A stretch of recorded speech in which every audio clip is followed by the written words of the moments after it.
So one of the big things in golf for me is making sure we can get these arms in front of your hip in the downswing. I talk about it in various different forms of my videos. I talk about the cause and the effect and drills and so on. But really, let's look at the best way to do this. So the best way to get the arms in front of this hip is twofold for me. Making sure the hip and the torso rotates in the backswing. So that gives the opportunity for the arms to get in front of the hip on the way down. If the torso and hip move little in the backswing, they're going to always want to be leading the race too much on the way down. And we're talking very much a rotational here. Obviously, laterally they can lead the race, and we want the arms to try and, match up as best we can and almost feel like the arms go forward is always my philosophy on this. So what I want you to feel we do really is make sure we have a completed backswing in terms of rotational, more depth to the backswing. And we feel that the arms feel structured and wide. That's the kind of cause element of this kind of how can we get the elbow in front of the hip on the way down.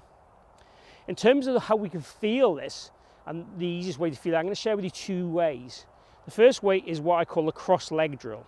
Now the cross leg drill allows us to rotate behind the golf ball all the way back, and then from there the feeling would be almost, if I was going to throw my golf club down that fairway, that's what we almost want. These arms moving forward in front of that hip, and that hip can't spin.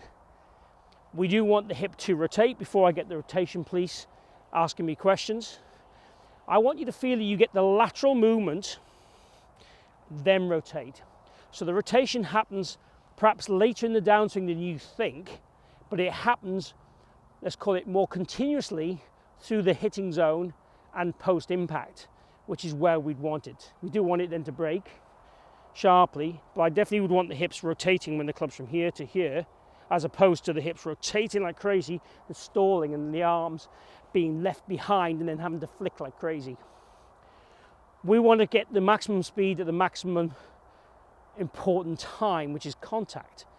Obviously the fastest point in the hands are going to be before contact, that's what science shows, but a lot of golfers would have their maximum speed way too early and get into this kind of look with twitchy hips and the club here, and then from there you've got to throw and move the club out to the right and flap it with the wrist to get the ball back on target. So the cross leg drill for me is a great way of feeling this, as long as we feel like we're throwing that club down the target. And a great way to practice at home would be to get like a ball, a football or a med ball or a rugby ball, cross your legs and throw that ball. If it's a round ball against a wall, and you could catch it again, or you throw it to a family member. In terms of when you're on the range, what I'd encourage you to do is take a normal stance, cross your legs over, move the club back, swing down, step, and just hit a gentle shot.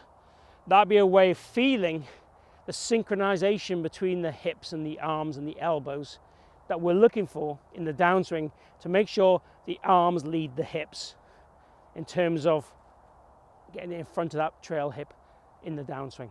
Let me share with you another great drill. So the second drill is a bit of an oldie but a goodie, the rod through the belt loops. And what we're looking to do there is, if again I spin, my arms get behind that rod. So the idea is to feel there's a lateral bump, but the arms are ahead of that rod and ideally a little bit away from it. Don't want it to be tight, don't want anything to hit this rod. So again, what I'd encourage you to do is make some practice swings initially. Okay, yeah, that feels achievable. Then we want to hit some low level shots to full level shots with this rod with no contact. So it's really just a bit of an evidence base. And again, it's good for the backswing too.